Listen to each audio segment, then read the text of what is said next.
someone breathing down my fucking throat. First of all,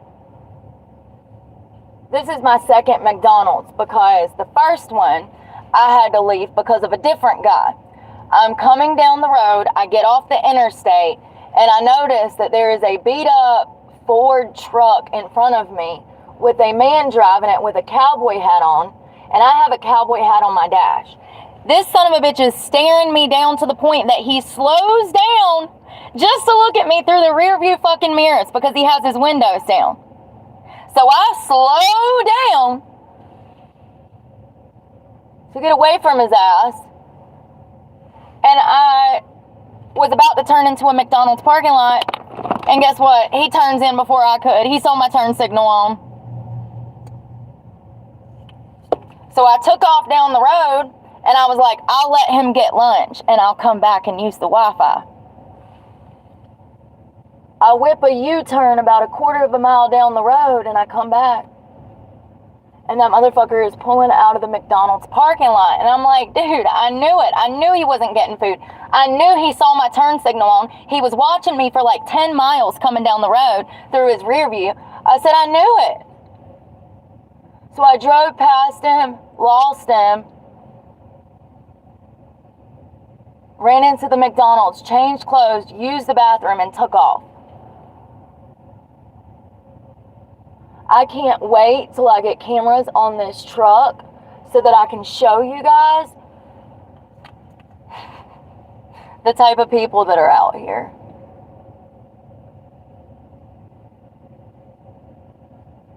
When he looked up in his rear view and saw me and, you know, no doubt saw my cowboy hat on the dash, like, and then he's got a cowboy hat on and he starts hanging out the mirror. I'm behind him. He starts hanging out the window looking at me in the mirror with the, like, looking like he ain't fucking showered all fucking year. I was so creeped out. And like I said, I slowed down because he was slowing down to stare at me through the mirrors. And I'm like, fuck this. So I slowed down to 5 miles an hour. And I finally creep up on the McDonald's, about ready to turn in the driveway. I turn my signal on. At this point, he's done slowed down.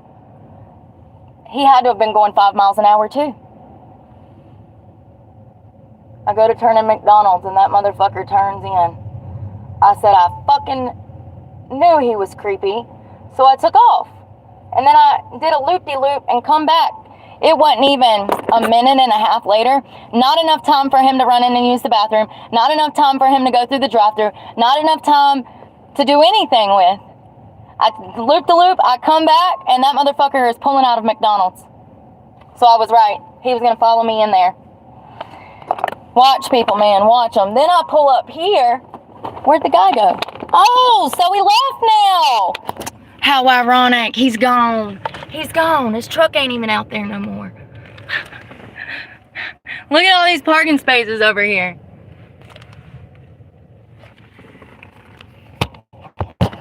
Gets so annoying. Let's talk about some news, you guys, because I have a lot of updates that I was talking about earlier in the week. We're going to watch some footage of Andy Bala when he snatched these children, both of them. There was a 15-year-old girl that he tried to abduct, and then there was a 3 to 5-year-old girl. I'm already got all my stuff set up. I was literally all set up, ready to go, finishing up my makeup, and freaking dude pulls up staring at me, and I'm just like, you know, okay, well, he's gonna get out and go get food, no big deal. No, he just sat there for 10 minutes staring at me, boring holes in the back of my head until he saw that I got him on camera, and then he took off. Anyways, so I think that I'm going to start something new. I'm still going to continue with the little series, mini series that I have for shorts on here, as far as the how the fudge did you get in your position, inmate deaths. That was a whole series that we had going on. And there's been a couple. I'll cook with Brooke. When I get a house, I would love to do more cooking and share some of my mama's and grandma's recipes with y'all. But yeah, so don't think that just starting this means that I'm not going to continue with any of the other series that I've started. We are. I just haven't had time to do much lately. So this is probably going to be like a tea at 2. It's not quite 2, but you know what I mean. A tea with me at 2 type of thing. But let's talk about this apartment complex in Aurora. So there was a gang of migrants, a literal gang, that started moving into this apartment complex in Aurora. Now, the apartment manager has said to the news that everything is out of his hands, that he has tried to contact the sheriff's department, that he's tried to contact the city and the state.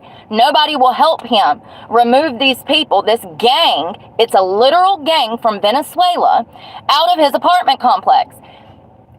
This gang has now taken over these apartments. I wish that I was exaggerating. I want to show you the difference between good news and bad news, so let's just start with this article. City officials in Aurora moved in early Tuesday with police to shut down an embattled Northwest Aurora apartment complex deemed uninhabitable. Let me say that the people that were living in this apartment complex were low-income black people until recently, until the gangs started moving in. There was nothing wrong with this apartment. Sure, it had its problems. It was old, but the city had never deemed it uninhabitable until the gang took it over. We'll get into that. Quote, "Let us be clear. The blame for this unfortunate circumstance rests solely with CBZ management and its principal. The owners and managers of the property, who have repeatedly failed their tenants for years by allowing the building and property to fall into a state of complete disrepair." Now, this was a city spokesperson who said this, but I just find it ironic that there was nothing wrong with this building until these Venezuelan migrants who were part of a gang moved in. And of course, the city clearly is blaming the owners and managers of the property for the city being now deemed uninhabitable. All of these people have to move out. All of these families are homeless, literally on the streets. They have been given orders to move out in 12 hours. And of course, the city is putting the blame on the apartment managers and property owners, when they have went to the city trying to get this issue resolved, and the city threw them under the damn bus. So let's just, City officials notified residents last week that they must vacate their condemned apartments in the North Aurora complex by 7 a.m. on August 13th. A move that some city lawmakers, without evidence or details, say is the result of a Venezuelan gang activity. Now, here's the thing. That's exactly what this is over. Fake news is not going to tell you the truth. I'm going to switch to a real article. This article is going to go on to say that it's the apartment manager's fault. It's the blah, blah, blah, blah, blah fault. That is not true. So we're going to ignore this and move on to real news. It's crazy to me how I had to even dig for what I'm about to read you. I had to use 2 different search engines. Immigrants from a Venezuelan gang remain at the center of persistent controversy in Aurora, with 4 city lawmakers on Thursday offering commentary and narratives about gang members, flash mobs, and national immigration policy. These immigrants have been wreaking fucking havoc on this city for months, probably years. It's just recently gotten bad. So they are ordered to vacate their condemned apartments in North Aurora by Tuesday morning. Lawmakers commented on other recent Venezuelan immigrant controversies as well. Members of the Aurora City Council Public Safety Committee and Mayor Mike Kaufman broke into an impromptu discussion about recent issues connected to immigrants and refugees from Venezuela living in Aurora and Denver. On July 28th, as many as 4,000 cars descended on a parking lot at the Gardens on Havana shopping center in west central Aurora, apparently to celebrate what at the time looked like a political demise of Venezuelan President Nicolas Maduro. Maduro has since held onto power despite international demands to step down after an apparent electoral loss and election fraud prompted by his administration. So we have all of these Venezuelans that are here that wants this man in power, who obviously doesn't need to be in power, and they are in the middle of a shopping center throwing a party. 4,000 cars. How many people can fit into 4,000 cars? And you know, listen, if you've never seen a bus of immigrants, it's literally like a bunch of clowns popping out of a clown car at the damn Barlaman's Bailey, you know? Like, they fit so many of them damn people in there, it's ungodly. My feet are going to sleep, sorry. Some city council's members, witnesses painted the July 28th Aurora event as a violent, criminal, and destructive. So apparently they were stealing, they were looting, it was a flash mob, it was a problem. A storm of social media posts about the flash mob event prompted the police the next day to fact check what they said was misinformation. So instead of the cops going out there and figuring out what's going on, they just fact checked it from the fucking department.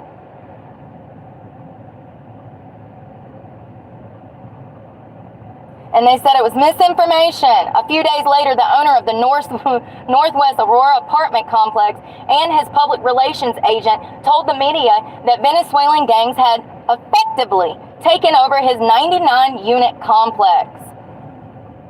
City officials countered the claim, saying that the complex is slated for closure next week after more than 2 years of neglect and mismanagement, creating a bevy of public safety and health violations, has left the complex uninhabitable. But it wasn't an issue until the apartment manager started asking for help from the city. Quote, "None of us buy that story. That this is based on a code enforcement violation." That was a council member. "The three of us believe this is a huge gang problem. While city's officials have provided extensive city and court records documenting hundreds of unsafe living conditions and police calls to the building, police have not publicly said whether it's the TDA gang members are active at the complex or responsible for the crimes. It absolutely is. They have taken over. Thousands of people have been talking about how they've taken it over. But the news, the media is not going to report on this. They don't want you to know. They don't want you to be scared. They don't want you to know the truth, baby. That these motherfuckers can just move into your property and there's not shit you can do about it because the damn police department has no balls. And that's the truth.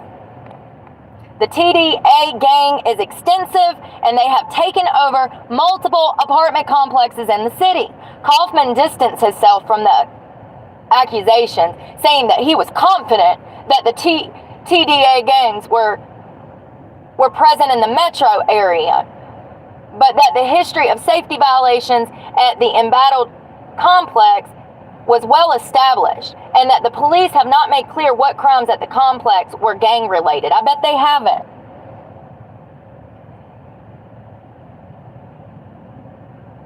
He pushed back against claims that the flash mob event at the Gardens on Havana was a test by Venezuelan immigrants in schemes to repeat similar episodes in Aurora. And you best believe it is, baby. They're going to see how much they can get by with before the National Guard has to be called in.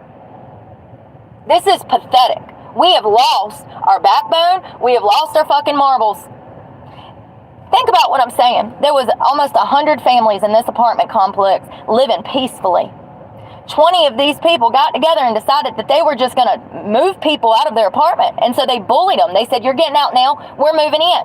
And before you knew it, it was one after another after another. And so the apartment manager goes to the police and he's like, "Listen, I've got this gang of people. Now there's hundreds of them living here. I can't control this. I don't know what to do. They're taking my good tenants' rent. These people, this is organized crime. This gang was going apartment to apartment and collecting rent from the residents that had been living there years before this gang showed up."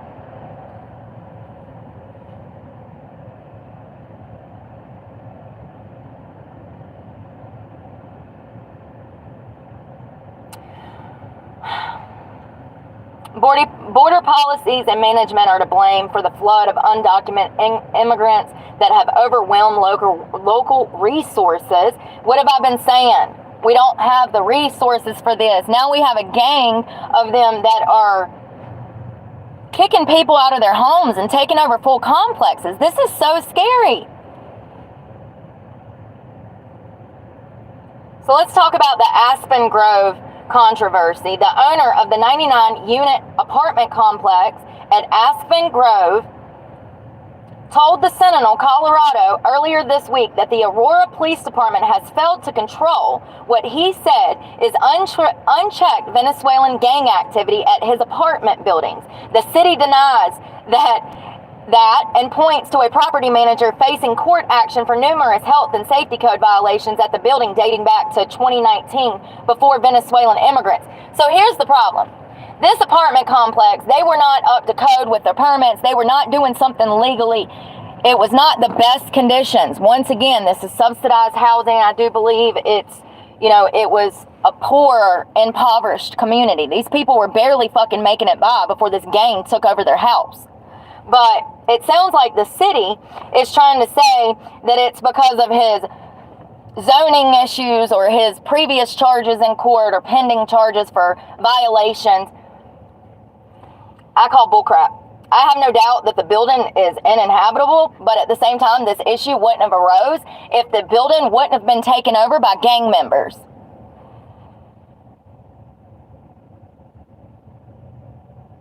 It says Aurora provided photos and records to the media yesterday documenting consistent and widespread rat, mice, and cockroach infestations, piles of garbage, dangerous electrical and plumbing issues, among other health and safety problems. The city has moved to shut down the complex through municipal nuisance laws, citing the catalog of documented crimes and unkept.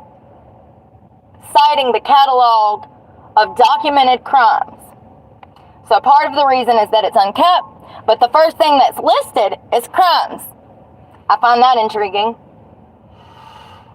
It's so sad. Think about all these people that are given like 12 hours to move out of their house. How do you do that?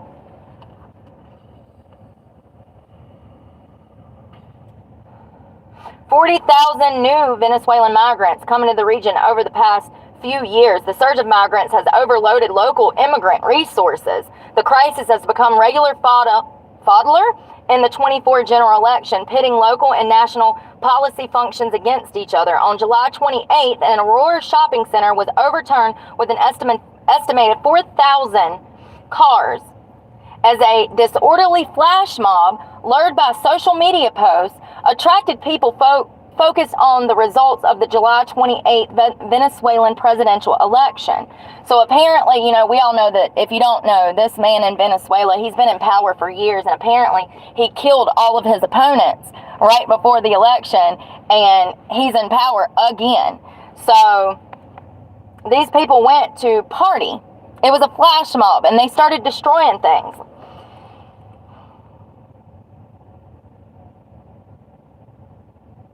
It says, city officials said Monday the legal action to shut down Aspen Groves is unrelated to all of that. Now,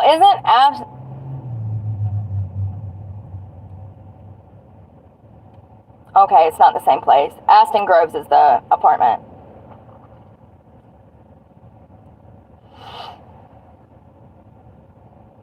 The owner told the Sentinel that he pushed Aurora police since last September, almost a year, to help remove what he claims are members of the Venezuelan street gang, TDA, squatting in his building and threatening his tenants and employees.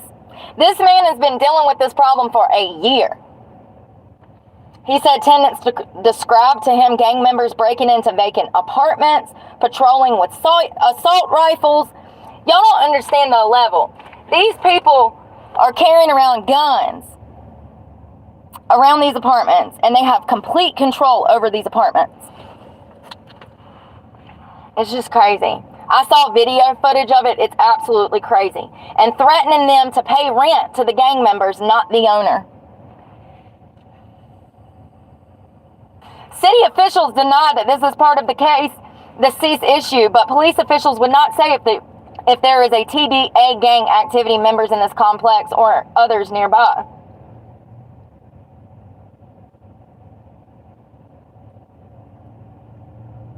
Whoa, a document obtained by the Sentinel from Albuquerque police warned police in the Denver area that the TDA gang is active and was given a green light by gang leaders in Venezuela to shoot local law enforcement officers.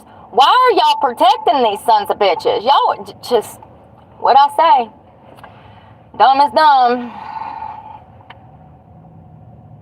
There are reasons to believe that members of this gang are tied to the crimes in the area. Confirming gang affiliation is challenging because the suspected members of this gang often give false identities during law enforcement contacts and typically do not admit membership to the gang. In coordination with law enforcement partners, they're going to continue to investigate it, blah, blah, blah. They haven't even did a great job of investigating it.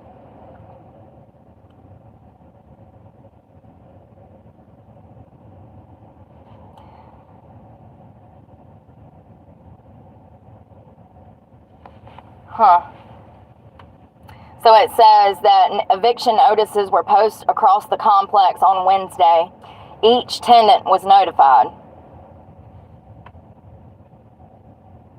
The complex owner says, however, not only has APD, the cops, failed to respond to the majority of his calls, but due in part to their lack of action, the gang members have fully taken over his properties and that he hasn't had a presence there for almost 6 weeks.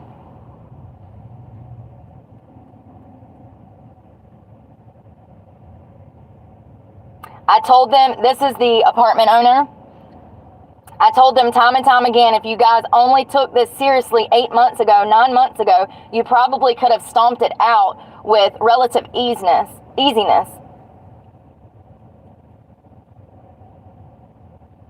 Online apartment finding sites list average rent at Aspen Grove for a 2-bedroom, 750 square foot apartment for about $1,600 a month. So I was wrong. That is not subsidized housing.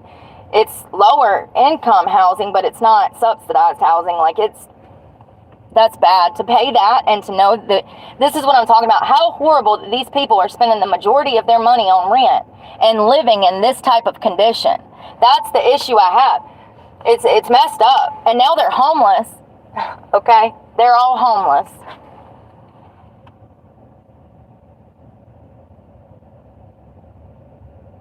So there was a nuisance letter sent last September. It says the nuisance letter sent last September to the complex owner and property manager threatened to close down the apartment building specifically for criminal nuisance, pointing out over 100 calls for service to only be one building from October 22nd to September 23rd. These calls included shots fired, stolen cars, trespassing, disturbing the peace, assault, arson, drugs, and loitering. So it was not a good side of town or a good apartment to be living in to start with. But, I saw a lot of elderly people talking on the news about what they were going to do. They have no options. I saw one man that had been living there for years with no issues until the Venezuelan street gang, TDA, took over the apartment complex. And now this man is without a home. So sad.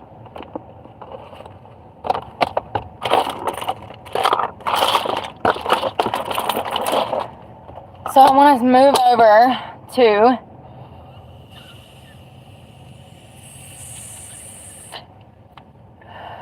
we'll talk about Andy real quick. See his video. I'm not going to play the sound. If you don't know who Andy is, so Andy Gala was arrested earlier in the week. He attempted to kidnap a 15-year-old girl, and then he attempted the very same day. He failed when attempting to kidnap the 15-year-old girl. Someone heard her scream. She was walking home from school. He comes out of nowhere in a car, pulls up, and tries to pull her in. She is fighting tooth and nail to get him off of her, and some good Samaritan heard her screaming. Old country bumpkin went running and pulled her out of the car and essentially saved her life. I mean, if he wouldn't have been there, I don't know if she would have been able to completely fight off Andy. But I'm glad that the guy was there, and I'm glad that she's fine. I'm sure she said that she's not doing well in school now. She's having some difficulties from this whole thing. I'm sure that it's very traumatic to almost be kidnapped. Then later in the afternoon, there was a woman who's probably my age, in her 30s, and she had her niece. And they decided that they were going to go to the park and skate and ride bicycles. So the aunt is on roller skates, the niece is on a bicycle.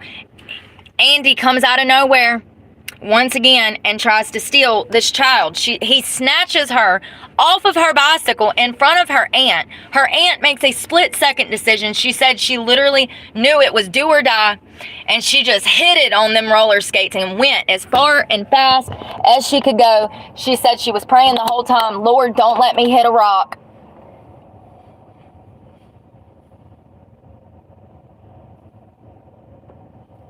And it's crazy that this guy just woke up and started kidnapping women. I mean, it's just crazy. I don't think he had a previous record. Let's see if I can get this up for you guys. I don't want a huge YouTube violation, but we'll see if this gets it. So, let me go back. So you see Andy taking her? He literally just rips her off her bike. Carrying the child to his car. The aunt flies through. This is him. Let's see if they show the video. Yes.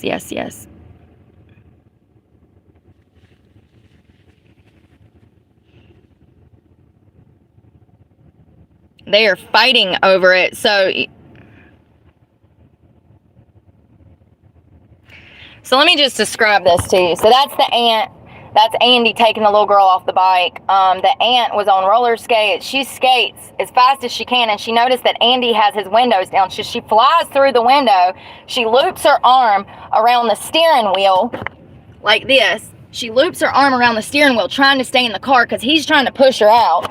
He had put the child in the passenger seat and was on the opposite side of the car. Somehow, this aunt was able to get her niece freed, and she told her to run. She said, run, go, baby, go. And she said that thank God her niece listened, because she took off running and she got out of the situation. At this point, there's other bystanders that have kind of like what's going on. It's crazy to think that quick, that child could have been gone. That quick. 1 minute, she's on one side of the playground on her bicycle. And the next minute, Andy is on her, and he just runs back to his car with her. I wholeheartedly believe that aunt is a Spitfire, and if it were not for her, that girl, if it would have been anybody else, it's a miracle. Now, he's being held without bond, and rightfully so. He's definitely a danger to society. If they ever let him out again, he will do this again. And next time, I think it'll be worse and more calculated. I wonder if he was on something, because a lot of these guys that do this, they're like high on like methamphetamines and stuff. Like those kinds of drugs, uppers, make these men, they can't control their sexual urges. When you add cocaine, methamphetamine, ecstasy, Molly into the mix, this is what happens when urges meet drugs, okay? Like, I don't know what's wrong with him. I'm just assuming, but seriously, the majority of crimes that are committed are people drunk and high. So, remember yesterday when we were day before yesterday, we were talking a little bit about inflation. I want to talk about this morning because I stand corrected. Inflation is due to the government overspending. In doing so, they found that the federal spending was 2 to 3 times more important than any other factor causing inflation during 2020.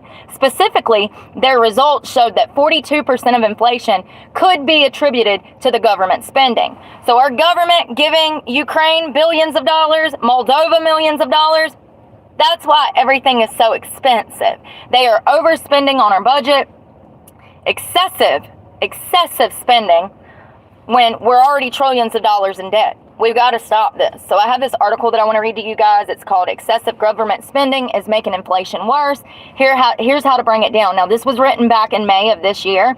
Once again, this was not on Google. I had to go through a different search engine to find this. So I am completely losing faith in Google.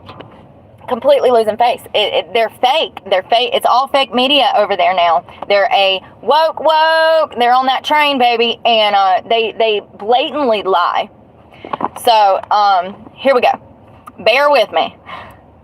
If you are frustrated by how expensive life is, you have every reason to be. Life is more expensive than it was 4 years ago, and Washington is to blame. Since the start of 21, Washington has spent at least $5.5 trillion extra on top of normal federal spending, putting more and more money into the economy that it can handle and making your dollars worthless.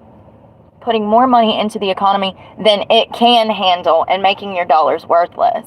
The results, prices are almost 20% since January of 21. And we all know that it's more than that. But that's what they're estimating, and I don't doubt that it's above that.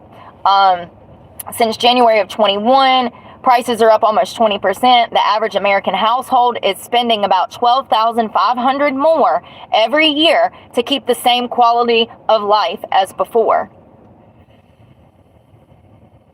To make life more affordable for all Americans, we need to control Washington's overspending. Luckily, there's a simple solution to put our finances back in order: a comprehensive congressional budget. It may surprise you, but Congress has never done a true budget. Every year, Congress debates 12 separate spending bills, appropriations, to fund the federal government. However, those 12 bills do not cover all federal spending. They may only include 26% of this year's spending. The other 73% of the government spending, called mandatory spending or direct spending, is not even discussed in Congress in a regular, holistic way. Moreover, none of these appropriation bills touch that's what it says. Touch revenue. How does Washington raise funds to pay for all of this spending? Due to this broken process, legislators do not have enough incentives, information, or tools to manage the budget efficiently, making it too easy for Washington to overlook the consequences of overspending and making life more expensive for all Americans. So what happens when we have people in Washington that just don't give a damn? They don't care that we're out here starving. They don't care that we can't afford rent. All they care about is more money in their pockets. What happens? What's currently happening? What we're all living through. That's what happens. What we're all living through. A freaking recession. I don't care what anybody says. If you're not feeling it, then you're rich. You grew up privileged, baby, if you're not feeling it. A comprehensive congressional budget bill would simplify this process and reduce government spending by A, including all government spending and revenue into a single annual budget bill, giving Congress the means and motivation to weigh their options and reduce waste. So where should the money go, and is it wasteful to send the money there? But once again, we have the Biden administration, who has gave millions and billions of dollars to people overseas, countries, for wars, when we have people on our own home front who can't afford gas and food. It's just unbelievable that it even happened. B, use the knowledge of congressional committees by including them in a budget process. C, give Congress a complete picture of the scope of government spending and revenue policies, help them set priorities and budget more responsibly. I don't understand why we're not doing that anyways. A comprehensive congressional budget would be an important first step towards a more efficient budget. A single budget bill would give members of Congress the full fiasco picture of the federal government, give them a mechanism to spend wisely and make your life more affordable. Americans are paying dearly for Washington's spending frenzy and fiasco irresponsibility. It's time for Congress to get their house in order. It's time for them to get a real budget. You can do something about it. At AFP celebrated the introduction of the Bipartisan Comprehensive Congressional Budget Act of 24. You can sign the pledge on the page, Americans for Prosperity. You're probably going to have to go through www.americansforprosperity.com, and you can find it through the website. You can sign in if you would like to pledge, show your support for the spending reform to create an economy that prioritizes individual empowerment and unparalleled prosperity.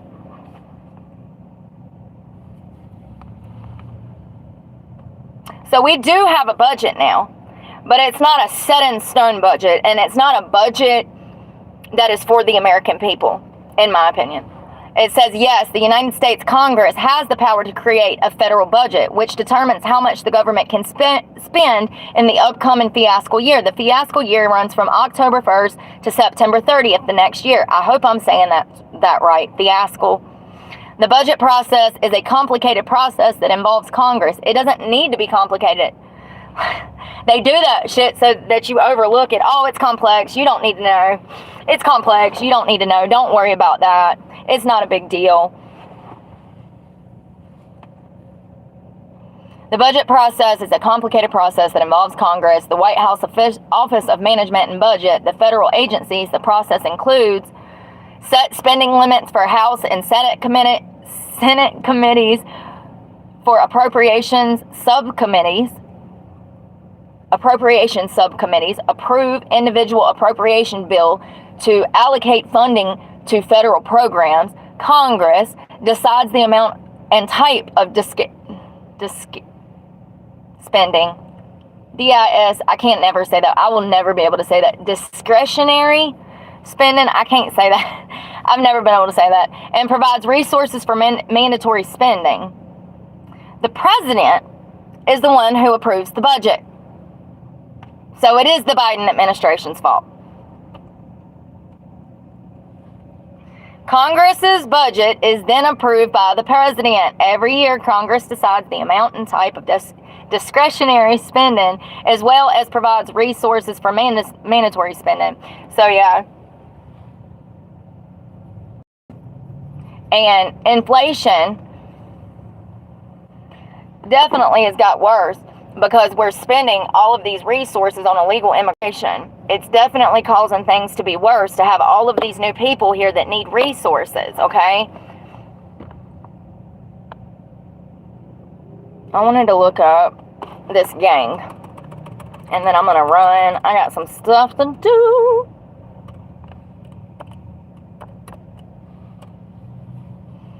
It's called the Tren de Aguera. I don't know, y'all. Oh, God, this is from Wikipedia. So, for all we know, this is an amazing gang of people that want to hug you and love you.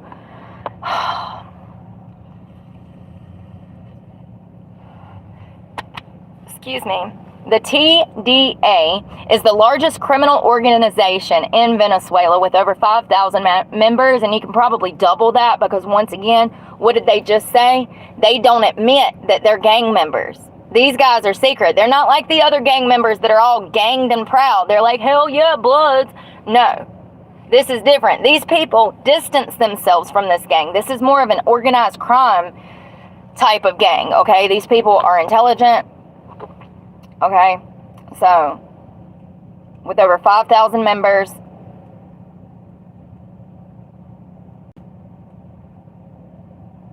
the gang has since expanded through Latin America and the United States amidst the Venezuelan refugees crisis, with the growth of the gang following the migration of Venezuelans to host nations. Due to the severity of its crimes, combating the gang has become a priority for many nations where the TDA has entered. The members of the organized of the organization are primarily Venezuelan, although some members have tattoos. It's important to note that the TDA doesn't have tattoos which actually signify membership, such as the Maras in Central America, like MS-13 or the 18th Street Gang. See, they all have tattoos that let you know that they're part of the gang. They're saying that these Venezuelans do not, and that's what I was saying. They distance themselves from the crimes. They act like they don't know shit, and that makes it even more scarier because they're harder to identify and also harder to actually come up with an exact number of how many they are.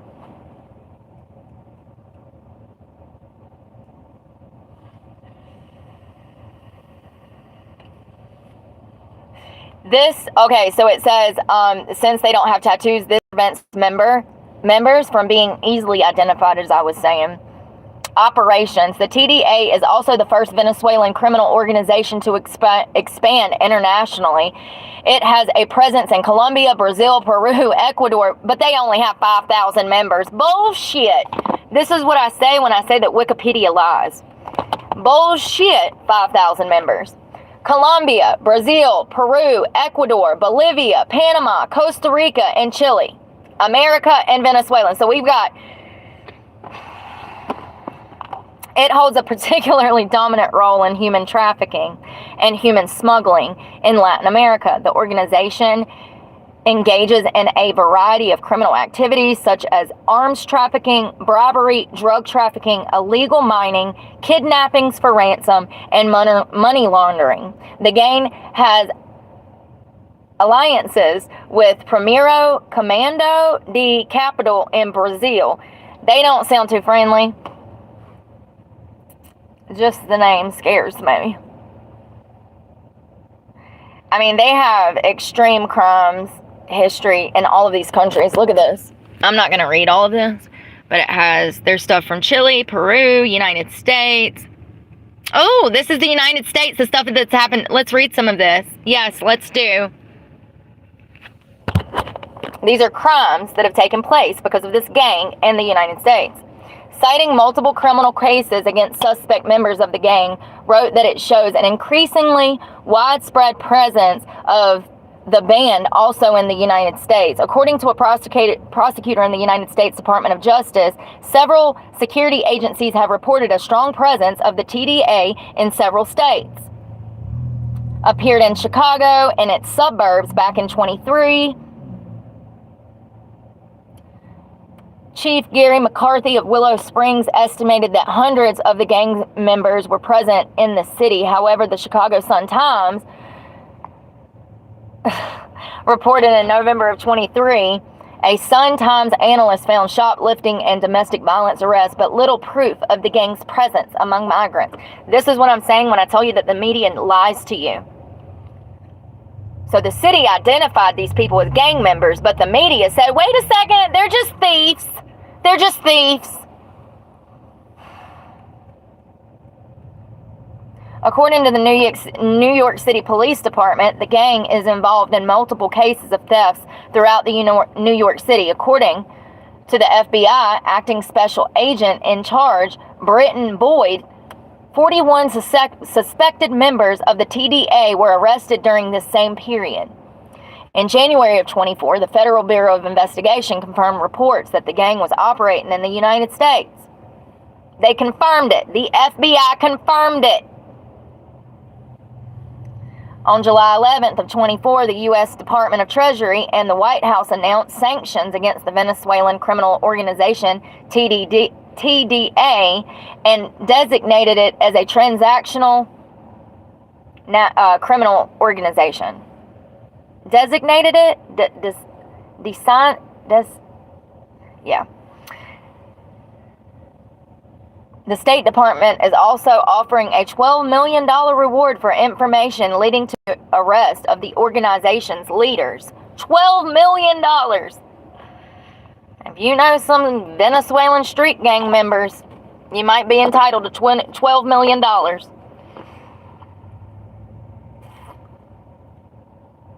Listen to this. In September of 23, 11,000 members of the Venezuelan security forces intervened at... Oh, no. I thought that... Never mind.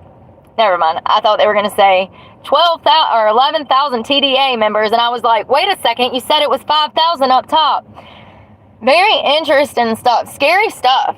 You know what's the scariest part is that they were able to move into this whole apartment complex and take over this whole apartment complex and kick all of these people out of their homes.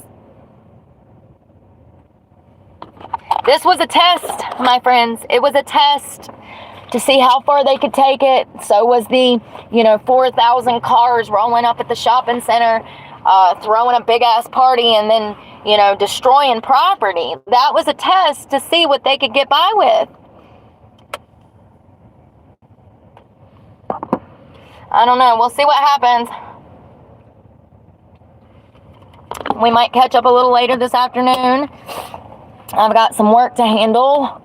I am walking into a couple of places that are open on the weekend to ask for a job. We'll see what they say. We'll see what they say. Y'all wish me luck. Sorry I didn't read the comments. Y'all know why I don't.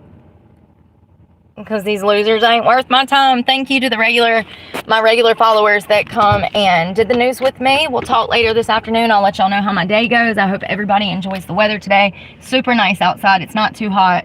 And y'all be safe out there. Pray for me because God knows I need it. And I'm praying for y'all. Bye, guys.